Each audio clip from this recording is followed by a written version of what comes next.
की तू मिस गोवा होतीस, प्लस रत्नागिरी पण होतीस, आणि ह्या सगळ्या जर्नीमध्ये ना तू खूप मजा केलीस. हो. पण तुझी जर्नी ना थोडीशी ऐकायची आहे, कारण आपण म्हणतो की समोरचा व्यक्ती कुठून आलाय हे ऐकणं महत्वाचं असतं. हां. तर तू कुठून आलीयस? सो मी रत्नागिरी मध्ये एक छोटं गाव आहे, हम्म. साखरपा म्हणून, तिथली आहे.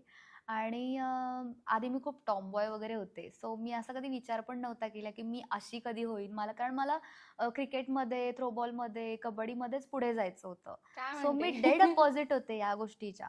आणि चालताना पण मी ड्रेसमध्ये, पंजाबी ड्रेसमध्ये मी अशी मुलांसारखीच चालायचे. सो सगळे मला हसायचे की अरे ड्रेस घातलाय, जरा मुलीसारखी चाल, असं तसं. सो आणि ते असं बोलण्याच्या पाठीमागे पण थोडं हर्ट व्हायचं, कारण कंपॅरिझन व्हायचं हम्म. मुलींशी आणि माझं वगैरे. सो म्हटलं की नाही, काहीतरी करायचं, काहीतरी करायचं. मग स्वतःला ना थोडं थोडं असं बदलत गेले.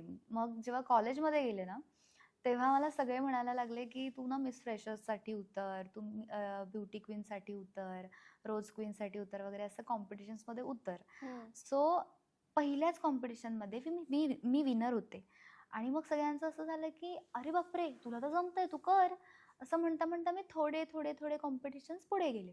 त्यानंतर पहिलं कॉम्पिटिशन मी मिस रत्नागिरीचं दिलं आणि तिथे मी विनर झाले.